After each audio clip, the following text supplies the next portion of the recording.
하겠습니다. 로마서 11장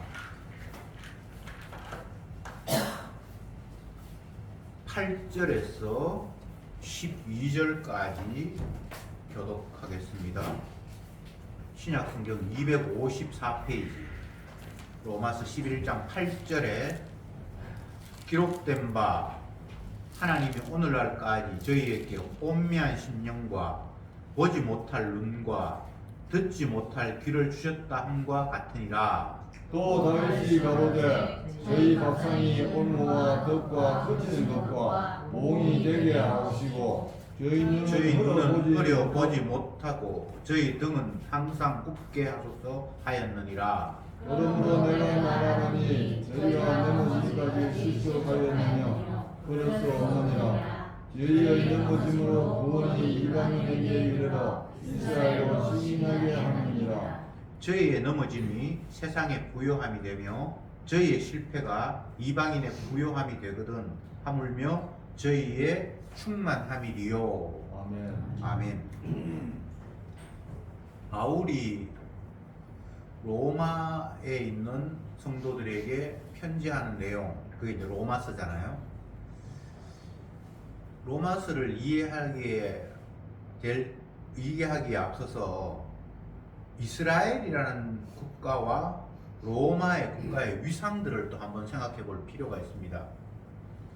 바울은 로마의 시민권을 가지긴 했지만 이스라엘 사람이에요.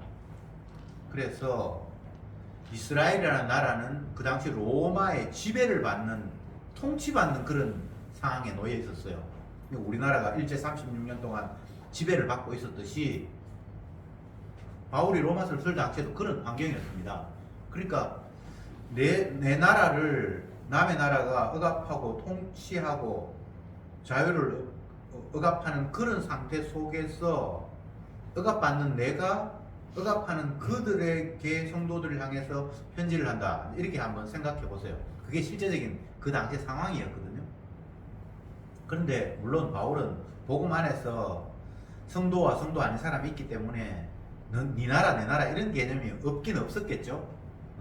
더 상위 개념을 그들은 가지고 있었으니까. 그렇지만 어쨌든 로마의 편지를 받는 성도들의 입장, 그리고 로마의 편지를 쓰는 바울의 입장에서는 누구는 지배를 하고 누구는 지배를 받고 하는 이런 구도 속에 놓여 있었고, 그런데 또 교묘한 것은 바울이 자기 민족들을 이야기를 하면서 우리 민족들이 하나님의 말씀을 거부했고 그렇게 해서 복음이 너희에게도 전달되었고 이런 이야기를 하고 있거든요. 그래서 굉장히 지금 이 본문을 보면 도대체 어떤 식의 마음을 가지고 바울이 이 글을 썼을까 조금 혼란이 오는 그런 상황을 겪게 됩니다. 8절 말씀에 보면 기록된 바, 이건 성경 구약 이야기합니다. 하나님이 오늘날까지 저희에게 혼미한 심령과 보지 못할 눈과 듣지 못할 귀를 주셨다 함과 같으니라. 이 이야기는 모세가 자기 백성들을 향해서 하나님의 말씀을 전하면서도 하나님께서 그들에게 깨닫지 못할 마음을 주셨기 때문에 그들이 도대체 이 말씀에 문이 닫혀 있다라는 상황을 구약의 성경을 인용을 하면서 바울이 신약 시대인 지금도 여전히 그런 상태에 내 민족이 놓여 있다는 겁니다. 아무리 복음을 전해도 복음을 하나님께서 마음을 닫아 놓아서 못 알아듣는다는 거죠. 9절에도 또 다윗이 가로되 저희 밥상이 올무와 덫과 거치는 것과 보응이 되게 하소서 하옵시고 저희 눈은 흐려 보지 못하고 저희 등은 항상 굳게 하옵소서 하였느니라. 앞부분에는 모세 이야기를 언급을 하고 인용을 하고, 두 번째는 다윗의 시편을 인용을 하는데 다윗이 대적을 향해서 이렇게 기도했다는 거예요. 저희 밥상이 올무와 덫과 거치는 것과 보응이 되게 하소서. 저희 눈은 흐려 보지 못하고 저희 등은 굽게 하옵소서. 이렇게 기도했는데 지금도 여전히 이스라엘 백성들의 마음이 그러하다는 거예요. 이스라엘 백성들이 내 민족이다. 내가 안타까움이 있다. 그들이 복음을 못 받아들여서.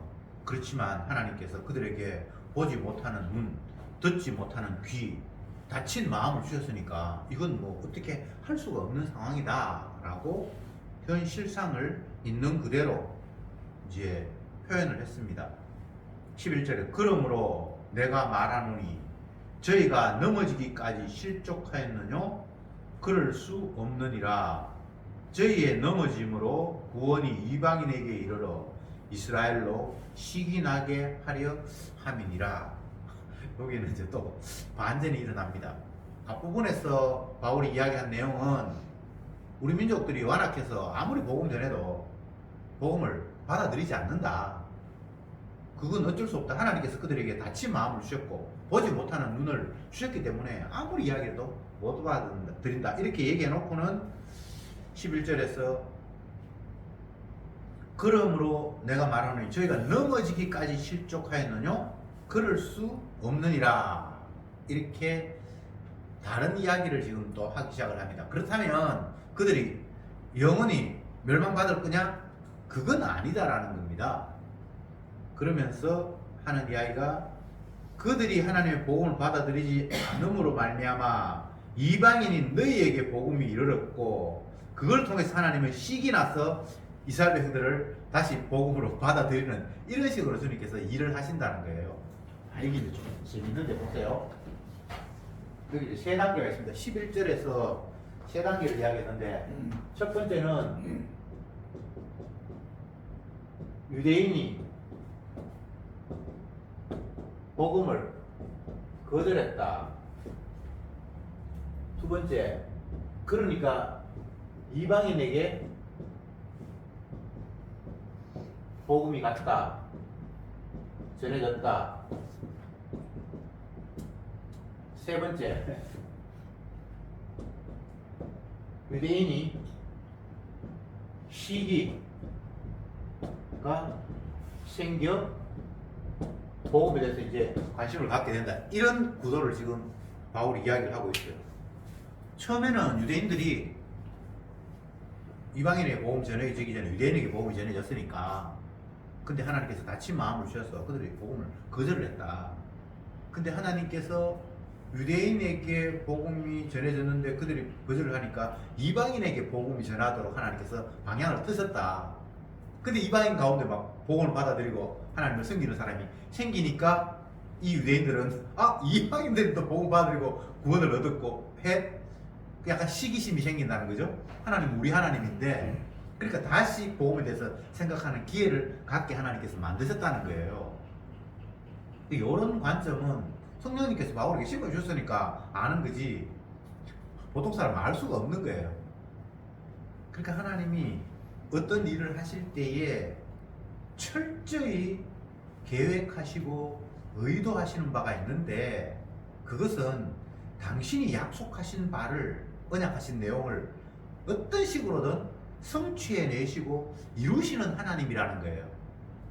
그러니까 복음 전하는 바울의 입장에서는 내가 열심히 복음 전했는데 안 믿더라, 에이 짜증난다, 이런 식으로 접을 수 있고 포기할 수 있는데 그런 것이 아니라 하나님은 거절하는 것마저도 유대인들이 거절함으로 말미암아 이방인에게 복음이 가도록 하고 또 이방인이 복음을 받으려면 유대인이 다시 시기 나서 복음에 대해서 관심을 갖게 하고 이 모든 것들이 하나님의 계획 안에 다 있다는 거예요. 그래서 우리가 막 볼 때 누가 거절했다, 에이 실망한다, 나 이제 안 할 거야, 이런 식으로 종결되는 문제가 아니라 하나님은 자기 민족이 복음을 거절하는 것마저도 하나님의 계획 속에 놓여 있고 그것이 주님의 복음의 실패로 끝나는 것이 아니라 그 모든 것들을 통해서 결국은 하나님은 택한 백성을 건지는 일에 다 이렇게 저렇게 활용하시면서 주님의 일하심 속에 놓여있지 하나님의 뜻이 단 한순간도 펼쳐지지 않은 상황은 없다라고 이야기하면서 바울은 이 상황 속에서도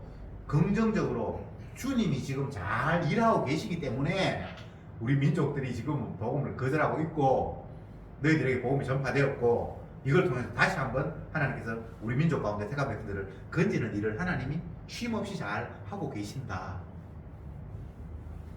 요 관점은 사람의 관점이 아닙니다. 하나님의 관점이에요. 인간의 관점에서 생각하면 내가 이스라엘 사람이고 그런데 내가 이스라엘 백성들에게 복음을 전했는데 그들이 거절했고, 그리고 도저히 뭐 받아들이지 않으니까 어쩔 수 없어서 이방인에게 하나님께 복음을 전해서 갔고, 근데 그들은 받아들였고, 물론 뭐 다 받아들인 건 아닙니다만 일부가 받아들이고, 그러면 그럼 하나님이 이스라엘 백성들을 버렸는가? 인간적으로 그렇게 생각할 수 있는데 그게 아니라는 거예요.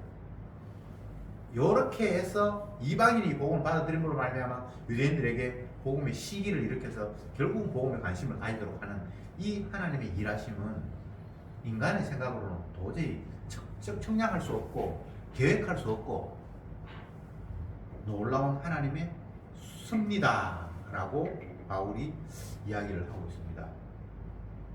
그런데 어떻게 됐든 인간은 하나님의 관점을 가지고 자기를 이해하고 세상을 바라보는 것이 아니라 결국 자기의 이익을 생각하면서 하나님이 하시는 일마저 측정을 하죠.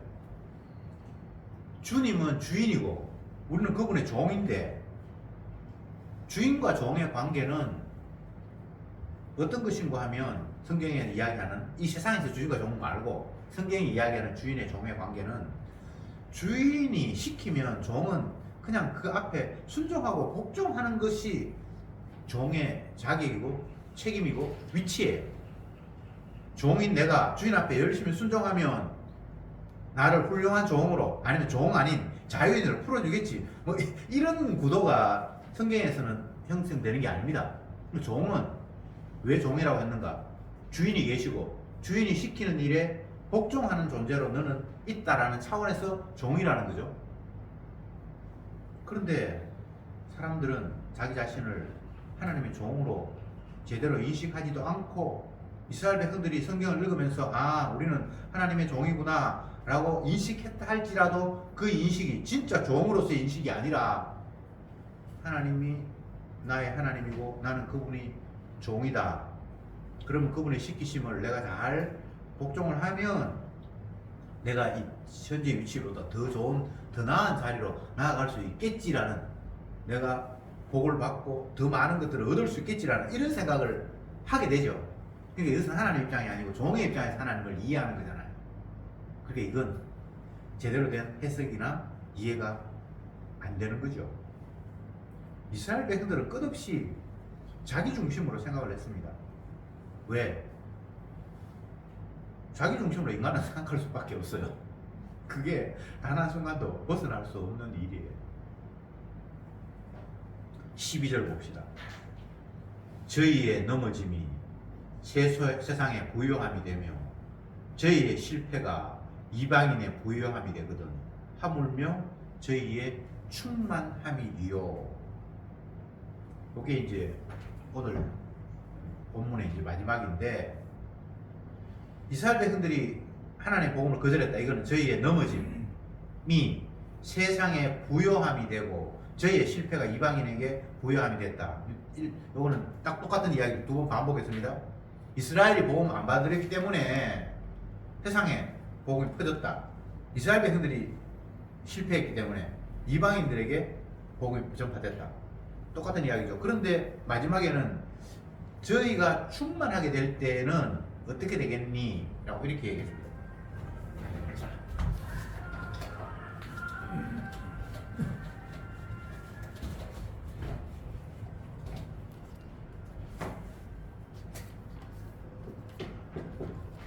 유대인의 넘어짐, 하나님 복음 받아들이지 않았다는 겁니다. 이게 세상에 유익이 있다, 유익하다. 그 다음에 유대인의 복음 거절, 똑같은 이야기인데 그들이 세상에 전파된, 복음이 전파된 계기가 되었다. 똑같은 이야기입니다. 근데 여기서 유대인의 충만함이 되면 얼마나 세상에 더 큰 이익이 있겠냐, 이런 이야기를 지금 바울이 기록하고 있습니다. 요 이야기를 놓고 보면 하나님은 어떤 일을 해도 손해나는 일을 하시는 분은 아니다라는 거예요. 바울의 입장에서 내가 내 민족을 사랑하고 내 형제 자매를 사랑하고 내 주위의 사람들을 아끼는 마음이 있어서 그들의 복음을 전했어. 근데 그들이 안 받아들여요. 그럼 이제 이게 답답할 일이잖아요. 화가 날 일이고. 그러니까 어쩔 수 없어서 이방인에게 복음을 전하도록 했는데 그들 가운데 받아들이는 사람이 있었어. 그러면 복음을 받아들이는 이방인들은 뭐 구원 얻었으니까 좋고 복음 전했는데 효과가 나타났으니까 좋은데 내 민족에 대해서는 복음 전하는 사람 입장에서는 좀 화가 나잖아요. 내 자녀, 내 아내, 내 남편, 뭐 내 사랑하는 사람들 복음을 거절해가 내가 다른 사람한테 복음을 전했을 때 받아들이는 거는 좋은데 이쪽 생각을 하면 가슴이 아프잖아요. 그런데 바울은 그런 식으로 생각하지 않고 결국은 하나님이 자기 택한 백성 건지려고 자기 백성들이 거절하게 만들므로 말미암아 다른 지역으로 복음이 전파되게 하고 그렇게 했는데 하나님이 결국은 자기 민족들에게 은혜를 주셔서 돌아오게 한다면 얼마나 더 큰 이익들이 하나님께서 하시는 그 효과가 나타날 것인가라고 바울이 지금 긍정적이고 희망적인 이야기를 지금 하고 있어요. 유대인들이 지금 복음 안 받을 상황을 하나님의 관점입니다. 자기 관점이 아니에요. 하나님은 어떤 일을 해도 손해나는 일을 하는 분이 아니야. 지금 안 믿는 것도 그것 하나님의 뜻이 있고 결국은 하나님께서 자기 하실 일을 더 충만하게 하기 위해서 이런 방법 저런 방법을 지금 쓰시는 것 뿐이야. 그리고 바울은 하나님이 하신 일 앞에 모두가 다 긍정적입니다. 그리스도 예수 안에서 모든 것이 다 이해가 되지 아니오는 없다라고 바울은 그렇게 이야기하는 거예요. 자기 관점이 아닙니다. 내가 뭐 옥에 갇히고 복음 전했는데 나를 죽이려고 하고 뭐 그런 관점에서 보면 복음 받아들이지 않는 사람이 너무나 화가 나고 자기를 죽이려고 유대인들이 법적으로 고발하고 종교적으로 고발했을 때 본인이 나는 로마의 시민권을 가졌으니까 로마에 가서 재판을 받겠다 이렇게 민족에 대해서 분노도 있고 얼마나 복음 전했는데 안 받으니까 화가 나겠습니까? 그럼에도 불구하고 그 상황이 좌절하거나 하나님 일이 실패하거나 그거 아니라는 거예요.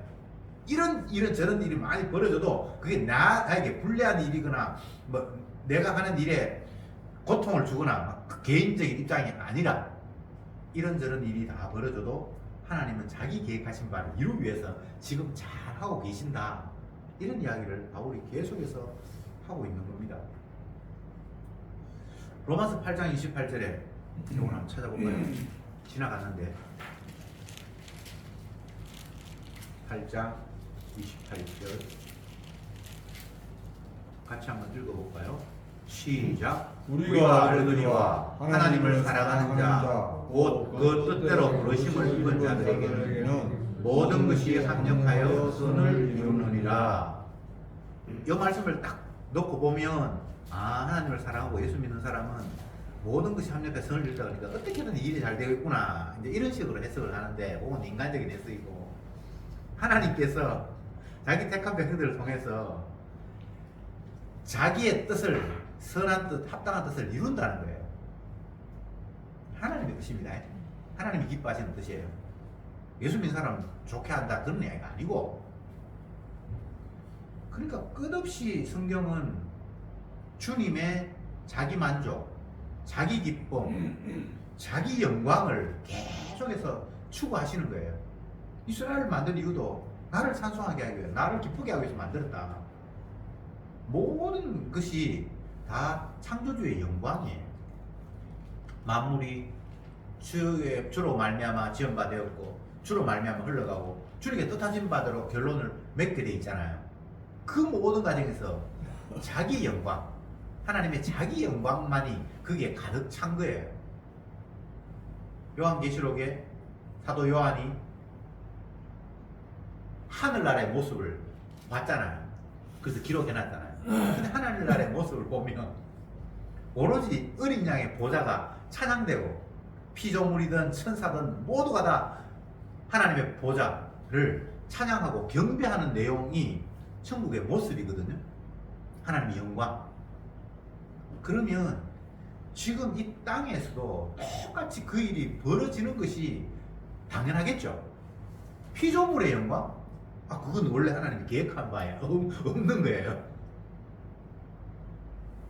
단 그와 유사한 표현이 있는데, 성도들이 영광을 누린다면 그런 표현이 있는데, 그것은 하나님이 영광을 누리는 그런 모습이 아니라 하나님을 영화롭게 하는 자리에 있기 때문에 그 자리가 영화로운 거지, 예수님이 영광 받는 것처럼 그렇게 피조물이 영광 받는 방법은 없습니다. 무슨 말인지 아시겠습니까? 그 성경에 나타나 있으니까 뭐 성도가 영화롭게 되고 한다 그러니까 와, 하나님처럼 내가 영광 받는구나 그렇게 착각을 하는데 그거 아니에요. 피조물이 영광을 받으면 창조주가 영광을 못 받죠. 영광 받는 분은 오직 예수님밖에 없어요. 하나님뿐이에요.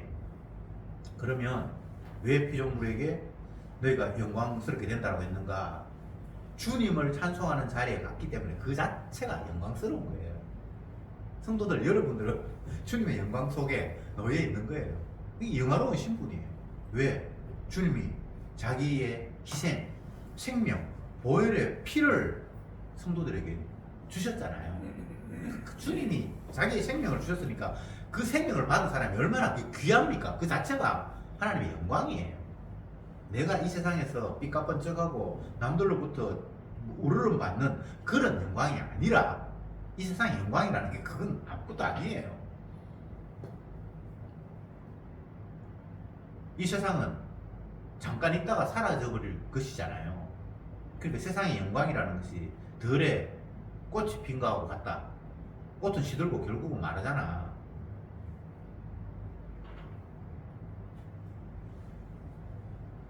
꽃의 화려함이 시비를 못 간다. 화무, 십일홍 뭐 그런 고사성어가 있잖아요. 물론 뭐 10일보다 더 가는 것도 있긴 있겠지만 전체에 비해서 짧다는 거예요.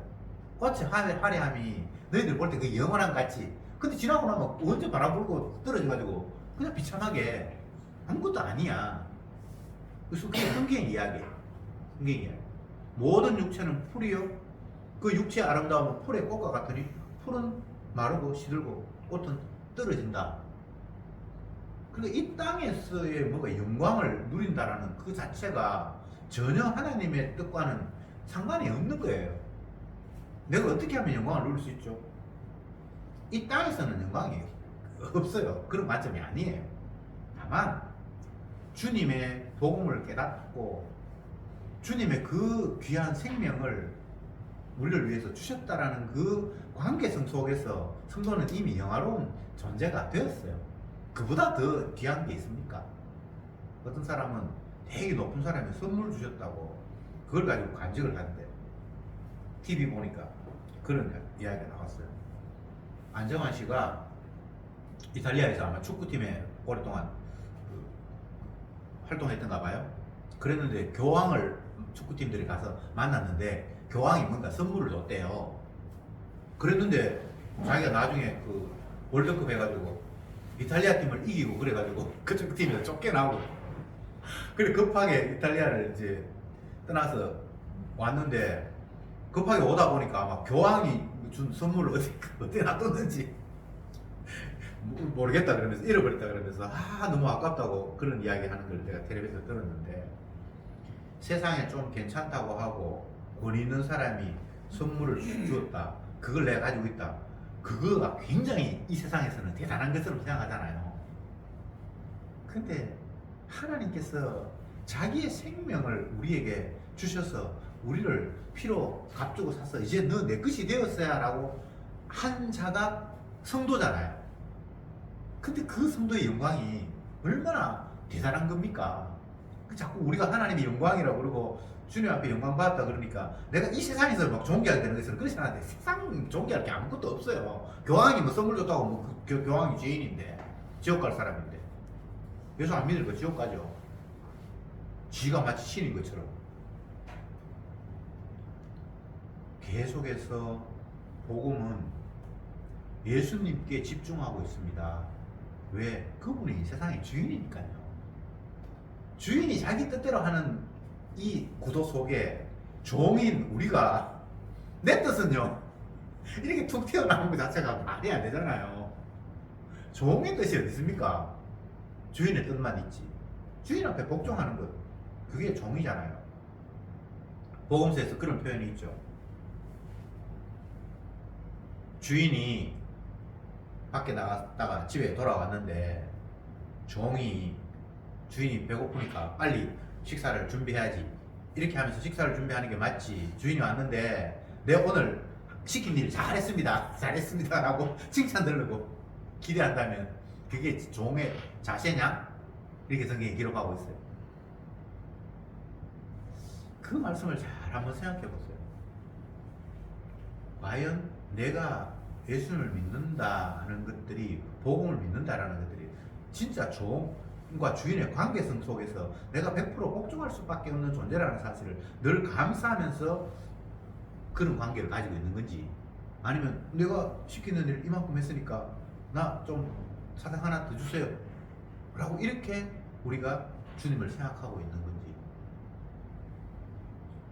복음은 예수님만 높입니다. 온 세상이 예수님을 찬양하고 높이도록 하기 위해서 주님께서 상황을 다 만들어 가십니다.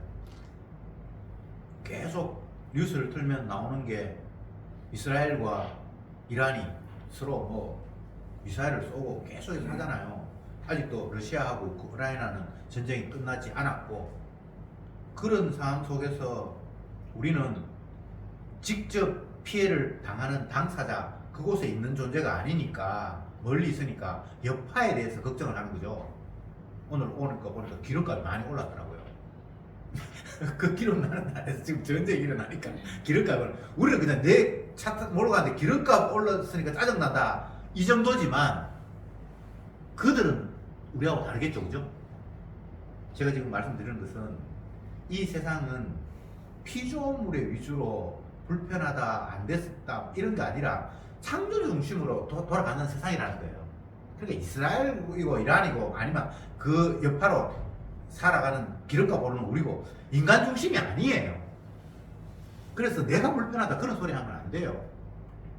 주님이 자기 영광으로 해서 이런 일을 지금 펼치고 계신다라고. 그리고 바울은 지금 그렇게 상황을 인식하고 있잖아요. 복음 전하면서 내 민족 복음 그들에, 그리고 나를 무시해서 완전히 잡아 죽이려고 해.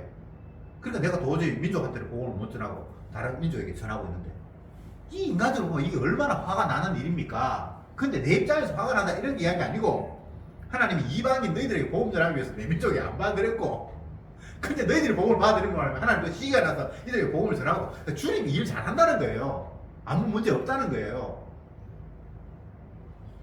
저와 여러분들이 세상을 이런 식으로 이해하고 바라보고 감사하면서 늘 살아야 돼요. 뭐 어떤 일이 벌어지니까 당장 내가 편안하던 길이 흔들리고 짜증이 나고 내 입장에서는 화가 나죠. 대통령 바뀌었는데 왜 화를 냅니까? 물론 뭐 여러 가지 이유가 있습니다만, 크게 따지면 저 사람이 저런 식의 생각을 가지고 있고 저런 식으로 정책을 펴면 당장 내가 소득이 줄고 내가 불편하게 될 수 있다라는 그런 생각이 사람들이 있을 수 있잖아요. 미국 대통령이 한국을 비롯한 주변의 많은 나라가 국방비 5%를 뭐 어쩌게 내야 된다 라고 그렇게 얘기했을 때, 지가 뭔데 우리에게 뭐 얼마를 왜 얼마나 해? 화가 나잖아요. 그래서 본인은, 그러면 당신의 나라는 우리는 그동안 많이 냈으니까 그만큼 안 내도 돼. 지 마음대로. 정말 희한한 사람을 하나님이 이 세상에 그 훌륭한 애한테 영향력이 있는 자의 지도자로 세워서 요즘 재밌는 걸 우리가 보고 있는데, 우리가 그 상황을 인식하면서 아이씨 지가 힘 있는 나라의 최고 지도자라고 해서 약한 나라를 완전히 개무시하네? 이런 식으로 받아들일 수 있잖아요. 근데 그런 생각을 떠나서 지가 지 중심으로, 지가 강한 나라의 대통령이니까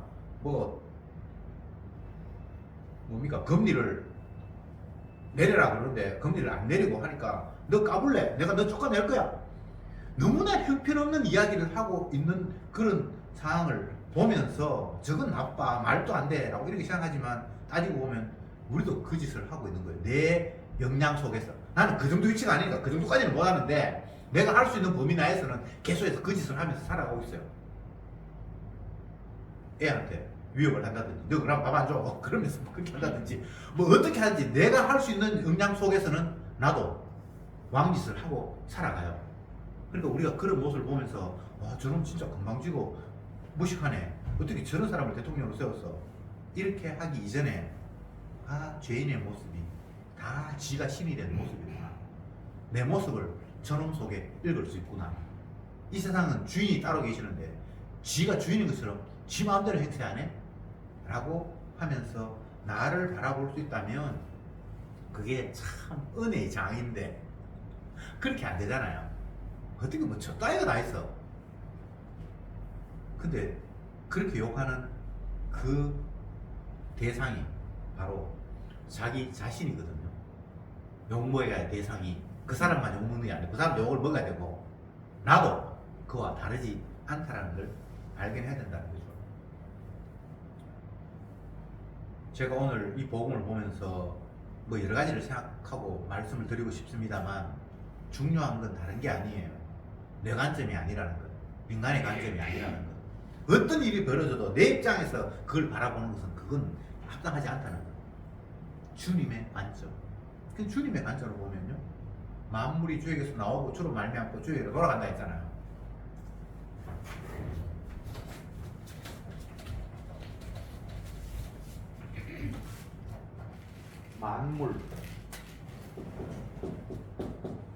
만물은 우리가 보고 느끼는 게 전부 다예요. 여기 예외가 없습니다.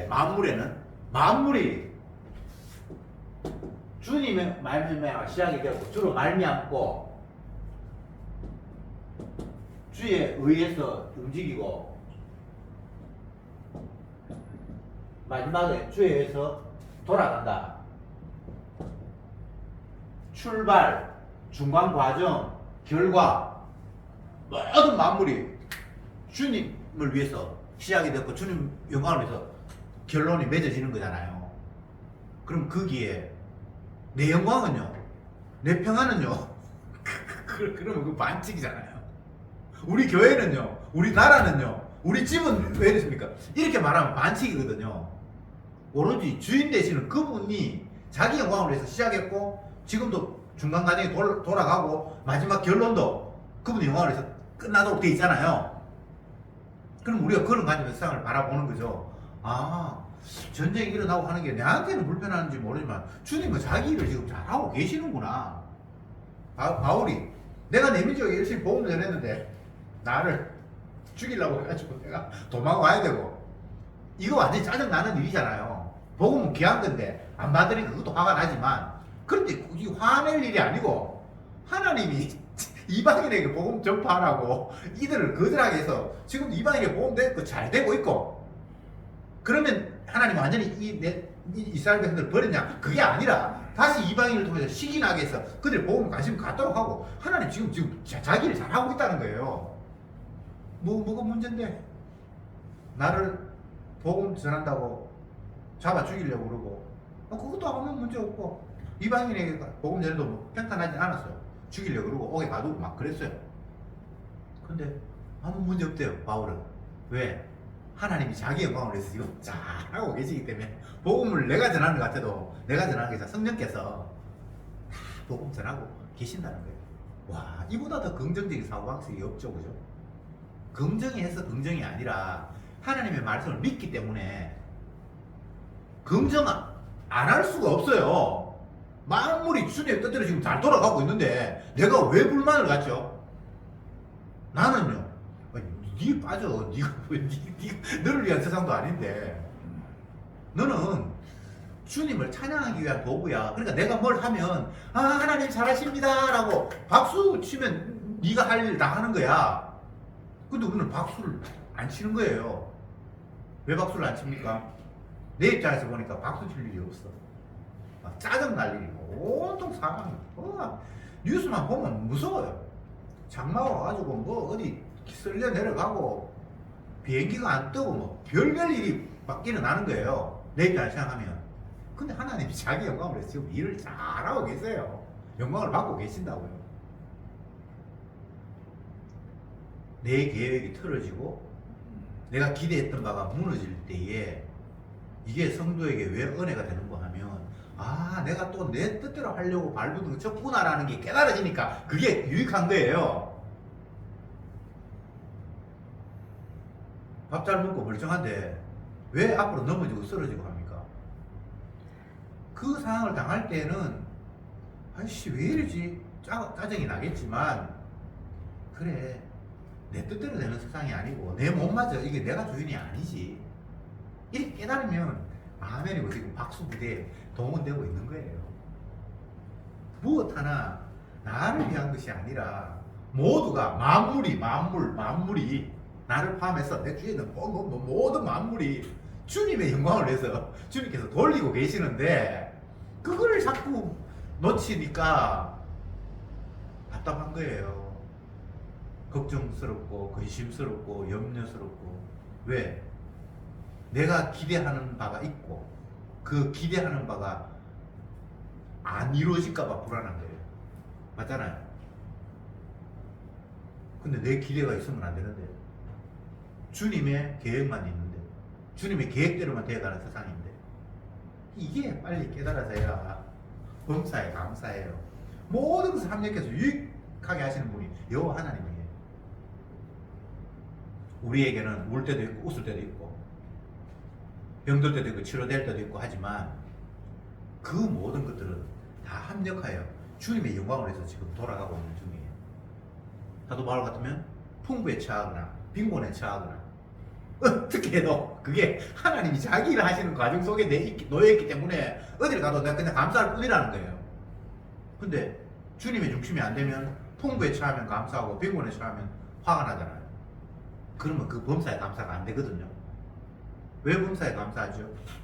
모든 것이 주 안에서 예스만 된다, 예만 된다, 아니오는 없다, 모든 것이 합력하여 선이 된다. 이건 인간의 관점이 아니라 주님의 약속의 관점에서 볼 때 그렇게 보이는 거예요. 그러니까 옥에서도 두드리 맞으면서도 찬송이 나오는 거예요. 이거 그냥 쇼하는 거 아닙니다. 진짜 지 마음이 기뻐서 찬송이 나오는 거예요. 우물가의 여인이 예수님을 만났고 그분이 메시아라는 사실을 발견하고 난 이후부터는 물동이고 뭐고 다 버려두고 찬송하잖아요. 메시아를 만났다 그러면서 신받다, 마치 신만이가 열심히 찾다가 만났듯이 물동이를 왜 버려두죠? 물 마셔야 되는데. 근데 뭐 물 마시고 뭐 그런 그거 그냥 잊어버렸어. 앞으로 영원히 물 안 마셨다는 이야기는 아니고 그 당시에는 뭐 물 마시고 뭐 그런 생각이고 뭐고 다 그냥 잊어버렸어. 왜? 뱃속에서 흘러나오는 생수의 강이 그를 덮쳐버렸대. 주님의 생명이 그에게 찾아와 버렸기 때문에 그걸 그냥 봐버렸기 때문에 더 이상 내가 뭐 물을 마시고 부끄럽고 뭐 남편 자꾸 바꿔가지고 이번에 5번째 남편이 그런 건 뭐 다 그냥 잊어버려. 결론을 말씀드리겠습니다. 세상은 예수님이 주인이 되어서 자기 원하시는 대로 끌고 갑니다. 거기에는 일치의 조금의 오차도 없습니다. 하나님 자기 영광 받는 일에 빈틈이 없어요. 어설프게 내 관점에서 이거 지금 일이 잘 안 돌아가네, 그런 착각하지 마세요. 그건 아니죠. 착각이에요. 자, 일이 잘 안 돌아갈 리가 있습니까? 천지 만물을 지으신 분이 자기 뜻대로 지금 운행하고 계시는데 우리는 매 순간 주님이 자기 영광을 위해서 일하심을 발견하면서 그 과정에서 내 완악함을 발견해야 돼요. 또 나도 모르게 내가 주인이 돼서 내가 원하는 대로 또 하려고 했구나라는 것이 발견이 되면서 또 내가 무너지고 또 내가 꺾어지면서 주님이 서야 되고 주님만 영광 받아야지 하는 그 마음이 우리의 삶의 현장 속에서 늘 피어나기를 바랍니다. 기도합시다. 주님, 바울이 복음 전하는 그 일을 맡아서 형제들에게 복음을 전했지만 그들은 복음을 거절하고 바울을 죽이려고 했고 결국은 그곳에서 살지 못하고 로마로 떠나야 하는, 죄인이 되어서 재판받으러 떠나야 하는 이런 상황임에도 불구하고 바울은 그것이 억울하거나 하나님의 일이 제대로 안 됐다라고 화를 내는 것이 아니라 주님이 이방인에게 복음 전하기 위해서 일을 잘 하고 계신다라고 받아들이면서 감사하고 찬송하고 주님의 주되심을 노래하는 것처럼 저들의 삶의 현장 속에서도 바울처럼 범사에 감사하며 예수님의 주되심을 발견하며 또 순간순간 내가 얼마나 완악한 죄인인가를 깨달으면서 오로지 주님의 그 십자가의 은혜만 찬송하고 전파하도록 주여 저들을 사용해 주시옵소서. 예수님의 이름으로 기도드리옵나이다. 아멘. 아멘.